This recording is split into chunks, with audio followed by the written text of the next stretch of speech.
지난주 금요일이었죠. 노영민 비서실장을 비롯해서 수석들이 이제 일괄 사표 사의를 표명을 했는데 오늘 문재인 대통령이 이 부분에 대해서 언급을 하지 않을까라는 전망도 나오긴 했었는데 최은무 기자, 결국에는 문재인 대통령이 이 부분은 언급은 안 한 거죠? 네, 그렇습니다. 아마 오늘 오전 중에 좀 티타임하는 과정에서 대통령이 좀 결단을 내리고 사표를 뭐 선별적이든 일괄이든 수리를 하고 그리고 어느 정도 이제 후임 인사에 대한 윤곽도 좀 나오지 않겠나 기대를 했는데 아직까지 이제 대통령을 비롯해서 청와대에서 이 인사와 관련된 어떤 이야기도 나오지 않고 있습니다. 그러나 이제 현장에 있는 기자들은 아마 이제 선별적으로 사표를 수리하는 게 그 노영민 비서실장을 비롯해서 총 여섯 명의 수석 비서관이죠. 6명. 수석 비서관 5명, 노영민 비서실장 이렇게 6명이 지금 사표를 낸 상황인데 이 중에 이제 뭐 정무수석 그리고 뭐 국민소통수석 그리고 민정수석 이 정도는 먼저 사표를 수리할 것 같다. 그리고 그 시점이 아직까지는 그래도 오늘 하는 게 좀 살아있다라는 이야기들이 좀 현장에서 나오고 있는 상황이고요. 그런데 오늘 수석 비서관회의에서 조금 눈여겨봐야 될 부분이 있는데요. 저 지금 사진 속 인물들 중에 거의 대부분이 참석을 했어요. 사표를 냈음에도 불구하고 정상적으로 출근을 하면서 회의에도 참석하고 있다는 거죠. 그런데 일을 하고 있다는 얘기네요. 그렇죠. 근데 단 한 명 이 회의에 참석하지 않은 인물이 있습니다. 바로 지금 이 민정수석인데요. 김조원 민정수석. 예, 그렇습니다. 김조원 민정수석 같은 경우는 지금 잠실과 강남에 지금 집 2채를 보유하고 있어서 이 청와대 내에 다주택자 뭐 주택 처분 문제를 가지고 계속 논란이 있어 왔던 인물이죠. 그래서 결국에 이번에 일괄 사표를 내면서 조금 정리가 되는 건가. 그리고 청와대에서도 아마 민정수석은 바뀔 거다라는 이야기들이 좀 있긴 있었습니다. 그럼에도 불구하고 어쨌든 후임 인사가 발표될 때까지는 뭔가 이제 직위에서 최선을 좀 다하는 모습을 좀 보여야 되는 건데 어쨌든 오늘 출근을 안 했다는 이야기도 있긴 합니다. 그런데 그 부분은 정확하게 확인되지는 않았고요. 어쨌든 오늘 수석 비서관 회의에도 모습을 드러내지 않았습니다. 김조원 수석을 제외하고 노영민 실장 그리고 나머지 4명의 수석들은 오늘 회의에 참석을 했고요. 문재인 대통령이 주말 동안 굉장히 고심을 했을 거라고밖에 볼 수가 없을 텐데 일단은 특별한 뭐 메시지라든가 결정은 나오지 않았단 말이에요. 그렇죠. 지금 뭐 노영민 비서실장은 유임하는 걸로 뭐 언제까지 유임될지는 모르겠어요. 뭐 연말까지 할지 내년 초까지는 할지. 우선 다른 뭐 수석을 임명하려면은 비서실장이 인사추천위원장이거든요. 그러니까 걔가 바꿀 때도 관여가 돼야 되니까 일단 노영민 비서실장은 뭐 유임하는 걸로 이렇게 얘기가 나오는 것 같고 다른 뭐 그 수석도 좀 바뀌더라도 예상만큼 좀 덜 바뀔 가능성도 좀 있지 않느냐. 지금 뭐 얘기 나오는 거는 강기정, 윤도한, 김조원, 김거성, 김의숙 한 5명이 지금 사의 표명했잖아요. 그중에서 이제 김조원 민정수석이 그동안에 이제 부동산 문제로 뭐 상당히 좀 국민들의 공분을 자아냈죠. 2채 근데 한 채를 내놨다고 했는데 시세보다 뭐 한 2억을 더 올려서 내놨다. 팔 의도가 있는 거냐. 그렇게 논란이 되니까 나는 집사람이 한 거라 잘 모른다. 뭐 이런 식으로 하니까 상당히 공분을 일으켰는데 저는 이 김조원 민정수석 정도만 저는 어느 정도 사표를 내는 선에서 끝날 가능성도 있지 않겠느냐. 사실 부동산 정책이 잘못됐냐 인사를 한다면은 그거는 김상조 정책실장하고 김현미 국토부 장관하고 홍남기 부총리를 바꿔야죠. 그럼 부동산 정책과는 직접적으로 관련이 없는 분들 관련이 없는데 그동안에 이제 청와대에서 노영민 비서실장이 2주택자 청와대 비서들 다 팔아라. 이렇게 얘기했잖아요. 근데 그거를 제대로 좀 실행하지 못한 데서 어떻게 보면은 가장 앞장서야 될 청와대가 뒤로 빠졌다. 오히려 이중적인 행태를 보였다고 해서 문재인 대통령이 굉장히 진노한 걸 이렇게 돼 있거든요. 그래서 저는 진짜 제대로 하려면은 이 부동산 정책을 잘못한 사람을 문책해야 되는데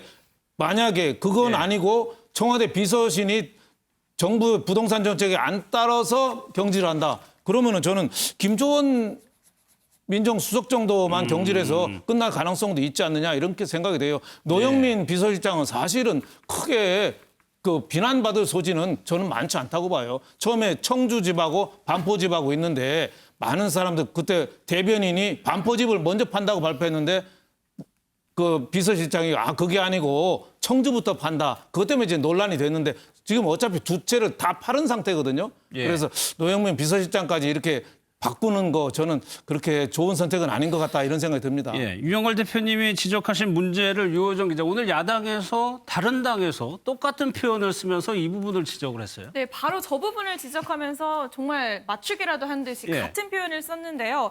눈 가리고 아웅하는 것이다라고 비판을 했습니다.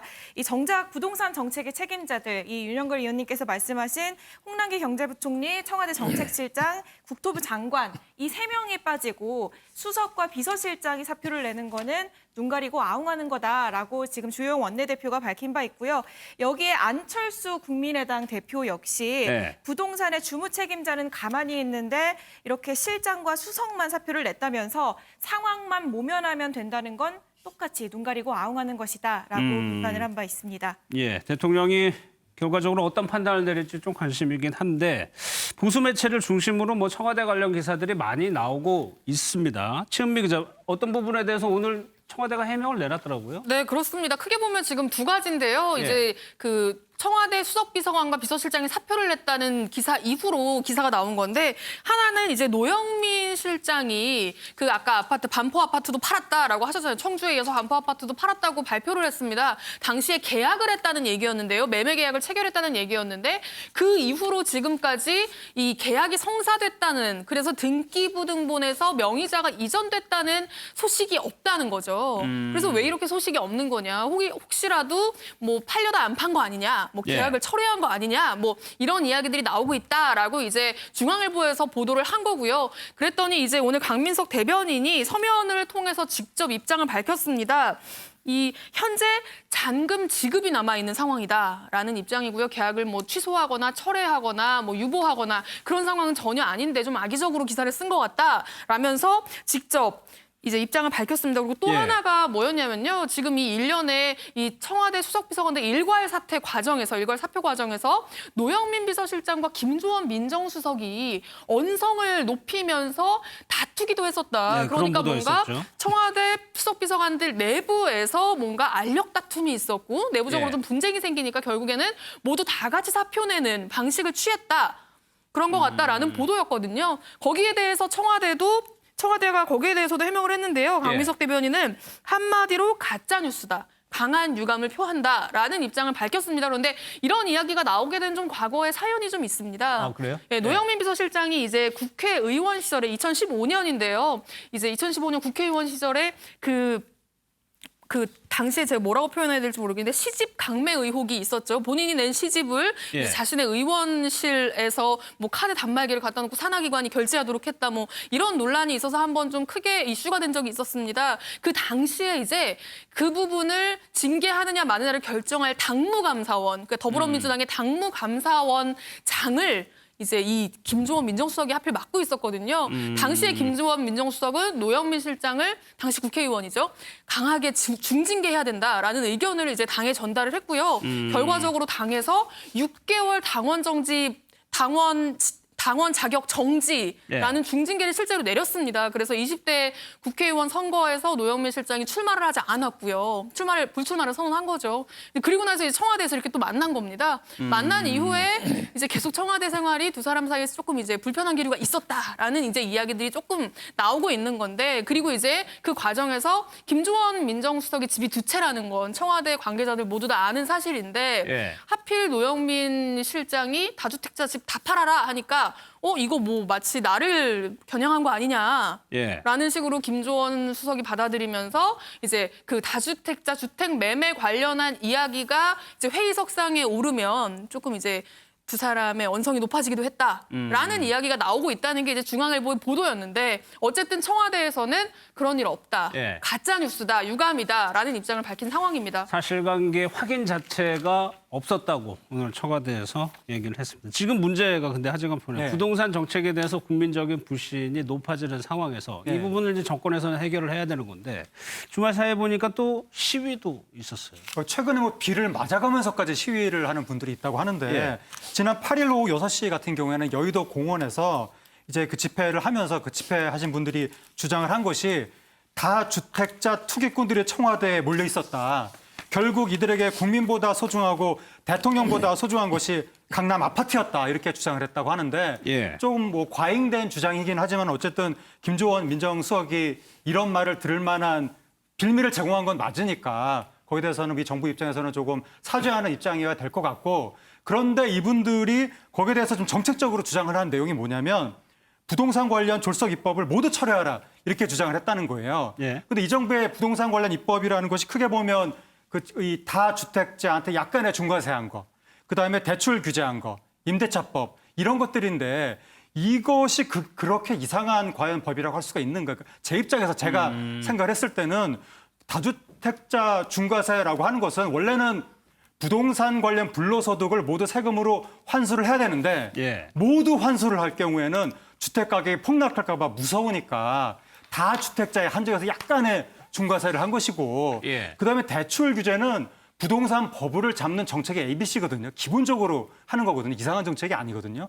그다음에 임대차법 같은 경우에는 우리나라에서 자산가의 권리를 실현시키는 법은 그동안 많았지만 주택 임차인의 권리를 그러니까 새 들어 사는 사람 그의 권리를 신장시키는 법은 30년 만에 생긴 것인데 이게 과연 그게 거기에 그렇게 분노할 일인가. 근데 이러한 법들로 인해서 당장 시장에 혼란이 있을 수 있지만 앞으로 한 반년 정도 지나면 어떻게 될지 모르니까 예. 지금 당장 여기에 대해서 뭐라고 평가를 내리기보다는 좀 더 시간을 두고 지켜보는 게 어떻겠나 저는 개인적으로 그렇게 생각합니다. 국민들의 의견이 이제 여론이라는 형태로 여론조사 지지율에 반영이 되는데 유호정 기자 지금 지지율을 보면은 민주당하고 통합당의 지지율이 거의 차이가 안 나요? 네, 그렇습니다. 일단은 이 수치부터 보면 민주당 35.1%고요. 통합당 34.6%로 지지도 격차가 0.5%포인트. 통합당 창당 이래 최소 격차를 기록을 했습니다. 뭐 지난주에 뭐 집중호우 뭐 여러 가지 이슈들이 있었지만 아무래도 아직도 부동산 이슈가 이 결과에 가장 큰 영향을 미친 것으로 분석이 되는데요. 그 이유를 좀 구체적으로 보면 일간 지지율을 보면은 정부가 전월세 전환율을 낮추겠다고 시사한 지난 5일 지지율은 심지어 통합당 지지율이 민주당 지지율을 넘어서기도 했습니다. 예. 그런데 일단 전체적으로는 민주당이 그래도 오차범위 내에서 위이긴 하지만 이렇게 부동산 정책에 의해서 좀 민심의 향방이 많이 오락가락하는 이런 상황으로 지금 보이고요. 예. 이렇게 부동산 이슈는 정당 지지율 외에 문재인 대통령의 국정수행 평가에도 좀 부정적인 영향을 미치고 있는 상황인데요. 긍정평가가 전주 대비 2.5%포인트 하락한 43.9%, 부정평가가 52.4%로 집계가 됐습니다. 이 격차를 보면은 부정, 긍정 차이가 8.5%포인트인데요. 이렇게 보면 오차범위 밖으로 이렇게 부정평가가 더 위로 올라가는 이 예. 격차가 많이 벌어진 상황이거든요. 예. 아무래도 이 부동산 시장에 처음 진입하는 전세, 월세에 가장 많은 영향을 받는 30대 중도층 또 여성 계층에서 많이 이제 하락을 한 모습인데 이 계층이 좀 어떻게 보면 문재인 대통령의 주 지지층이기도 하기 때문에 민주당 입장에서 또 이렇게 대통령 청와대 입장에서는 좀 고민이 필요한 부분일 예. 것으로 보입니다. 그러니까 데드크로스라고 하죠. 데드크로스가 일어난 이후에 이번 조사 보면은 격차가 더 벌어진 상황. 정부 여당으로서 이거를 반전시킬 기회나 카드가 있느냐 이게 관심이거든요. 뭐 여러 가지 뭐 지금 있지만 가장 시급한 게 저는 부동산이 아닌가 싶어요. 부동산 특히 지금 뭐 그린벨트 푼다든지 신도시라든지 저 하남, 과천, 태릉 이쪽에도 보면 민주당 쪽 지자체 장들까지 지금 반기를 들고 일어나거든요. 그래서 빨리 부동산에 관한 민심을 좀 잡을 필요가 있다. 예. 그래서 저는 이순신 장군이 임진왜란때 23전 23승 했잖아요. 지금 김현미 장관한테는 23전 23패 했거든요. 그러면은 뜻은 좋아요. 임대차 세입자들 안정시키고 부동산 안정시키고 여러 가지 뜻은 좋은데 왜 현실은 반대로 나타났는가. 여기에 대해서 저는 진짜 반시장적인 게 아니라 시장 친화적인 입장에서 현장에 가서 좀 얘기 좀 들어봤으면 좋겠어요. 예를 들면 지금 우리나라 나홀로 세대가 혼자 단독 세대가 한 30% 됩니다. 예. 그러면 새로운 집을 질 때 초소형 아파트 이런 거를 좀 강남이나 주요 역세권에 대량 공급한다든지 여러 가지 저는 방안이 많을 건데 그런 건 없이 주로 지금 나온 거는 세금 대책 이것만 하고 그린벨트 뭐 이런 것만 하는 걸 보니까 예. 좀 한계가 있지 않느냐. 그래서 저는 자칫 이 부동산 문제를 풀지 못하다 보면은 이 지지율이 더 타격을 볼 가능성도 있어서 빠른 저 인식의 전환이 저는 시급하다고 봅니다. 알겠습니다.